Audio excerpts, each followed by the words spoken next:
qarnigii 19aad dhulka Soomaalida waxaa ka soo baxay culimo diinta ku sii fidiyay gudaha iyo dibadda. Culimadaasi kuwa ugu caansan waxaa ka mid ahaa Sheekh Aweys bin Moxamed bin Bashiir ama Sheekh Aweys Al-Qaadiri oo dhashay sanadkii 1846 iyo Sayid Maxamed Cabdulla Xasan oo dhashay 1865. inkastoo sanadaha ay dhasheen labadan sheekh lagu kala aragti duwan yahay. waxyaabaha ay ka sinaayeen labada sheekh waxay ahayd inay diinta yaraanta ku barteen markii dambena ay u boqoleen jasiiradda Carabta si ay u horumariyaan aqoontooda diinta. waxayna soo laabteen dabayaaqadii qarnigii 19aad iyagoo iskaga mid ah mabda'a fidinta diinta, balse meelaha qaarkood fikirka ku kala duwan. Allahu dhul jalal huwa ma'buduna Sheekh Weli Sheekh Maxamed Xasan waxa uu ka mid yahay culimada Soomaalida waxaana awow u ah Sheekh Aweys Al-Qaadiri.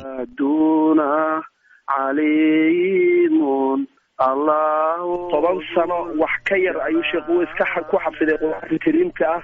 8 jirna waa la sheegaa, 7 jirna waa la sheegaa. Afrika ku noqday muddada yarta 10 ka hoose. sida la og yahayna caruurta Qur'aanka ku xafida 10 wax ka yar inta badan waxaa lagu arkaa waxyaalaha gaa'ib ah, shay'aala khawaariqul caadaad ah ay la yimaadaan. taasa tusaale u ah 10 sano haddii ilmaha ay ku xafidaan Qur'aanka wax ka yar. markii ugu horeysay ee uu soo shacbaxo goormay ahayd? markuu sheekhu bartay culumtii fiqhigii Imaam Shaafici iyo axaadiistii kitaabkii Minhaajka iyo dhammaan markuu bartay iyo kadib ayaa Sheekh Aweys wuxuu u xireystay يعني بغداد ayuu u xireystay caasimadeeda ee dalka Ciraaq caasimadiisii Baqdaad. halkaas ayaa wuxuu kala kulmay sheekhiisii Sheekh Mustafa bin Said Salman, Sheekh Mustafa Al-Qaadi.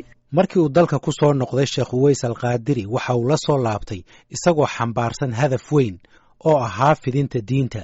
Professor Maxamed Mukhtaar waxa uu taariikhda Afrika iyo tan Carabta ka dhigaa jaamacadda Savannah State University ee gobolka Georgia.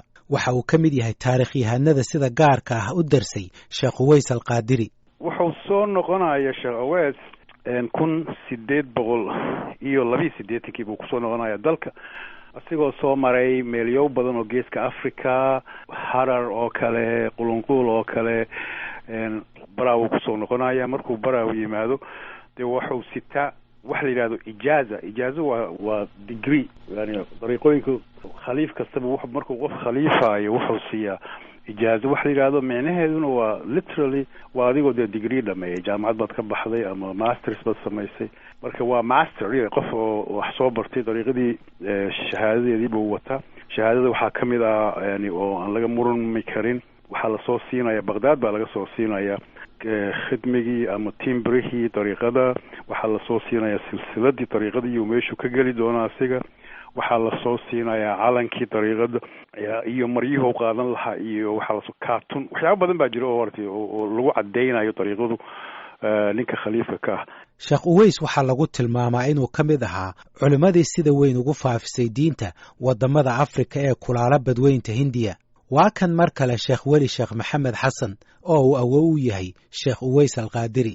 ilaa xuduudda Mozambique laga tago ayuu Sheekh Aweys diinta dadka gaarsiiyay taliya meeshan la yiraahdo Tanzania, Zanzibar, yani Kenya, Uganda, Rwanda, Burundi islaamka joogo oo maanta ilaa xuduudda Mozambique ayuu Sheekh Aweys gaaray. Soomaaliyana meel aysan xirtiisa iyo jamaacadiisii joogin lama arko. inta uu maanta wax baray ama xirtiisii ahayd oo dariiqada ka qaadatay aclaamta ugu waaweyn ee Soomaaliya ayaa ka mid ah Sheekh Qaasim Al-Baraawi, Sheekh Cabdiraxmaan Suufi, caalimkii reer Banaadir Sheekh Cabdiraxmaan Suufi, Sheekh Suufi, waxaa ka mid ah Sheekh Axmed Xaaji Mahdi. yani dadkii marka maraajicda u ahaa Soomaaliya Sheekh Aweys ayay ka barteen. dhowr sano uun kadib soo laabashadii Sheekh Aweys Al-Qaadiri waxaa isna waddanka dib ugu soo noqday Sayid Maxamed Cabdulla Xasan oo ku maqnaa dalka Sacuudiga muddo 5 sano ah. Professor Maxamed Mukhtaar ayaa ka warramaya in Sayid Maxamed laftiisu uu ka soo qalin daartay culimo uu dibadda kula soo kulmay. asigoo Maka u xajiyay iyo wuxuu la soo kulmaya wadaadkii Suudaaniga ahaa Maxamed Saalax oo dariiqada magaciisa loogu dari doono marka dambe oo gidi ah in la dagaalamo gumeystayaasha iyo in la iska caabiyo diimahan Christianity-da. wuu dambeeya marka sayidku wuxuu imaanayaa Soomaaliya 1897 already dariiqada qaadiriyada ayaa dalka ku shaaday oo ku xoog badan. sayid maxamed cabdulle xasan iyo sheekh uways alqaadiri waxay ku kala duwanaayeen meelaha qaarkood fikirka diiniga ah. taariikhyahanadu waxa kale oo ay sheegaan in kala aragti duwanaantu aysan ku koobnayn diinta, balse sidoo kale uu jiray tartan ka dhexeeyey labada sheekh iyo weliba qaabka loola dagaalamayo gumaystayaasha. axmed faarax cali idaajaa waa qoraa, waxa uu ururiyaa taariikhda iyo suugaanta soomaalida, waxaana uu idaacadda v o a u sameeyaa barnaamijka dhaqanka iyo hiddaha. waxa uu si gaar ah u darsay taariikhda suugaantii sayid maxamed cabdulle xasan. khilaafkii u dhexeeyey waxaa fasiraya waxa weeye iska horimaadka ugu horreeyey wuxuu ka dhacay magaalada la yidhaahdo berbera markii sayidku isagoo 5 sano ku maqnaa maka oo sheekh maxamed saalax ay soo arkeen oo uu hadii ku muriid u noqday uu ka soo degay magaalada berbera. magaalada berberana markaas waxay ahayd magaalo aad yani waxay ahaan booming oo xagga maaqaanti yani ganacsiga doomaha hindiga ayaa toos u imaan jiray, aad baa loogu ladnaa markaa sayidku markuu yimid yani waxyaala aan la maqli jirin iyo arrimo cusub ayuu soo geliyey wadankii. waxaa kamid a masalan inuu yidhaahdo qaadku waa xaaraan, inuu yidhaahdo masaajidada ka yidhaahdo khaasatan masaajidka turkiga oo qadiimka ahaa, inuu yidhaahdo tawaakadu waa xaaraan, inuu yidhaahdo lama cuni karo waa xaaraan, inuu yidhaahdo barida haddii aada idaha layskama badiyo, haddii layska badiyo xaaraan bay noqonaysaayo yani waa lagu xanuunsadaa. waxyaala cusub oo dadku aysan maqli jirin oo culimada ka maqli jirin ayuu markaa ku dhawaaqay magaalada berbera. muran buu geliyey, muran diimeed baa yimid. markaasaa maalin maalmaha ka mid a nin la oran jiray xaaji ibraahim oo reer berbere ahaay oo ganacsado ahaayo haddii alla ku roonaya asalkiisoo reer bulaxaare ahaa laakiin berbere soo degayo ninkaasaa wuxuu casumay marka culimadii markaa joogtay oo qaadiriyada ahayd iyo sayidka. waxaa jiri jiray waxa la yidhahda munaadaro oo ah iska horkeen laba mabda oo iska soo horjeeda ragga kala wata oo markaa loo garnaqo la yidhahdo hebelow hebel waa kaaley. xaaji ibraahim gurigii markuu goglay oo culimadii isugu yeeray culimo badan. sayidka ka soko waxaa yimid oo qaadiriyada wakiil u ahaa sheekh cabdullaahi caruusi nin la oran jiray iyo sheekh madar iyo sakaroo saas. munaadaradii baa bilaabatay, waa la wada hadlay. wuxuu yidhi ninka la yihahda sayidku wuxuu yidhi zaman kastaa wuxuu leeyahay qudbi waa waxa qaadiriyadu suufiyadu ay u taqaan muxidig if weyn oo kale ayaa zaman walba jira. wa anaa qudbu hada zaman buu yidhi, zamankan maanta la soogana anaa qudbi u ah.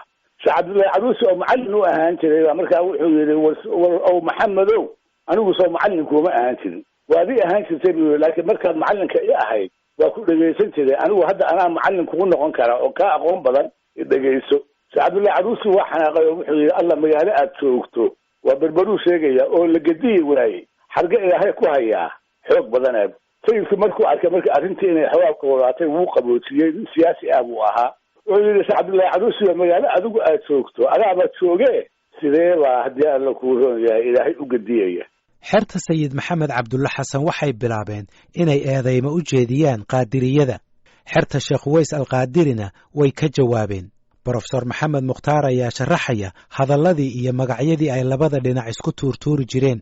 ereygan xataa oo ingiriiska adeegsanayo maaragtay damaad mulla qaadiriyada ugu yeeri jirtay wadaadkii waalaa, marka iyaga meeshaasay ka qaadanayaan laftooda mogtahay yani wadaadkii waalaa markii ay qaadiriyada ay ku sheegayso.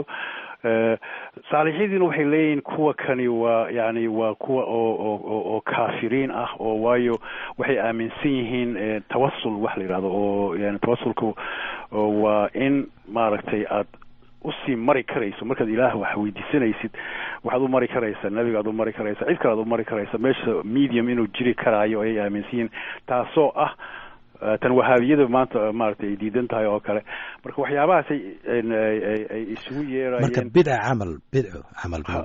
bidco camal oo kale.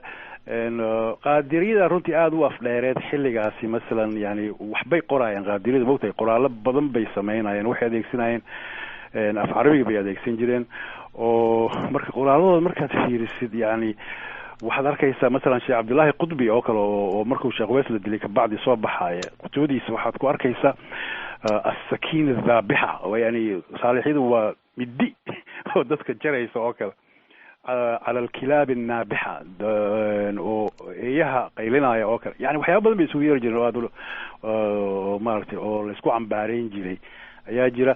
Traditionka qaadiriyada runtii wax badan baan ka haynaa, wax badan ba ka qoran, laakiin kan saalixyada runtii ma qora, yani qoraallo fiican maaragtay lagama hayo. sanadkii 1909 Sheekh Uways Alqaadiri waxaa lagu dilay deegaanka Biyooley ee gobolka Bakool. waxaa la yidhaahdaa Sheekh Uways wuxuu ka soo guuray yani shabeellada hoose dhulka aan hadda u naqaan, wuxuuna soo degay beledweyne dushiisa meel Biyooley la yidhaahdo, dhulkaasuu soo degay. waxaa la yidhahdaa iskama soo degina arrintaas beledweyne markii daraawiishtu ay dhisatay oo ay qalcadaha ka dhisatay oo ay degtay, ayaa talyaanigii wuxuu ka baqay in daraawiishi ay markaa koonfurta kusoo fido. waa tii beledweynaha daraawiish meesha la yidhahda Buulabard lagu laayay haddii la huuran niman talyaani oo cadaan ah daraawiishta kulays Sandool Guure iyo nin la oran jiray. marka si loo horjoogsado in koonfurta uu usoo gudbo dhaqdhaqaaqa daraawiish ayaa talyaanigu waxaa la yidhi wuxuu la heshiiyey Sheekh Uways ku qanciyey inuu halkaa fadhiisto si dariiqada qaadiriyadu ay u noqoto dariiqada keliya oo meesha ka jirta oo aan saalixiye iyo daraawiish midna laga soo dhaweyn. halkaa ayay ku timid. kadibna 1909 in lagu heshiiyey oo sayidku ogaa war uma hayo, inkastoo ay jiraan yani markaa inta lagu soo duulay daraawiishka beledweyne ayaa kusoo duushay Sheekh Uways meeshiisii inuu joogay, iyagoo aan ka warqabin inuu maqan yahay midna ayay gubeen baa la yidhi xaruntiisi. halkaa ayuu ku dhintay Sheekh Uways bin Maxamed Albaraawi ama Alqaadiri, labada waa la yidhaahda. taariikhyahanno badan waxay aaminsan yihiin inay daraawiishtii dileen, hase yeeshee Sheekh Weli Sheekh Maxamed Xasan oo uu awoow u ahaa Sheekh Uways Alqaadiri waxa uu bixinayaa fasiraad cusub, waxaana uu leeyahay Sheekh Uways ma dilin daraawiishtu. waxa weeyaan talyaaniga ayaa mu'aamarad ayagu ay yani ku dileen Sheekh Uways, oo waxaa dilay talyaaniga oo mustacmarka ahaa markaas dalka haystay ayaa dileen Sheekh Uways. taasaan annagu ka usra ahaan xaqiijinaynaa. yani Sheekh Uways waxay ku dileen hab iqtiyaal ah, koox bay yani tababareen oo ay ka dhigeen sida daraawiish oo kale, yani ay labiska daraawiishta u geliyeen dariiqada uu ka tirsanaa Sayid Maxamed Cabdulla Xasan ee dariiqadii saalixiyada ahaydna yani adkaarteedii iyo anaashiideedii bay soo bareen. waxaa lagu soo dhex daray yani jeyshkii daraawiishta. nimanka gruubka oo isticmaarka sameeyey oo murtasaqada ah calooshoodu shaqaystayaashaas ayaa Sheekh Uways waxay ku dileen yani Biyooley. waxaan xaqiijinaynaa waxay tahay Sheekh Uways diinta islaamka uu fidinayay, kasoo horjeedkiisii ayaa mustacmarada talyaaniga u qaarjisay. saas ayuu Sheekh Uways ku dhintay. marka ma dagaal buu ku dhintay, maxabadaa lagu dhuftay mise qaab kale? Sheekh Uways 18 dhalinyaro oo xirow ah ayaa la joogtay. nimankii way soo weerareen. markay soo weerareen sheekha xiltiisana qaar baa banaadiiq watay, way isdifaaceen. weerarkii ayaa socday muddo yani 3 jeer ay rogaal celin kusoo sameeyeen. ninka u dambeeyey oo dhintayna Sheekh Uways oo ahaa xiltiisii ka horaa la laayay. isagana waa yani dadka u dambeeyey dhintay oo ahaa. guriga uu ku jiray bay dab qabadsiiyeen. sheekhu isagu lama mubaasharoonin dagaalka, laakiin xirtiisii way dagaalantay. dagaalkii markay dhalinyartii oo xirta ahaa ay soo dhameeyeen guriga sheekhay kaga qabteen, yani dab dulkii uu ku jiray ku dulgubeen. marka uu gubtay hadda jirkiisii dab ma gaarin sida ay loo wariyeen. aniga waxaan la kulmay nin yani Sheekh Maxamed la dhihi jiray oo aan kala kulmay Baraawa. wuxuu afkiisii igu xaqiijiyey nin abtigay ah ayaa xirow ahaa buu yidhi. berigaas raxweyn ayaa loo xiraysan jiray oo qur-aanka kariimka gede ayuu kasoo xireystay. abtigaygoo xirow ah Sheekh Uways markuu dhintay dadkii mudulka tegay ayuu ku jiray.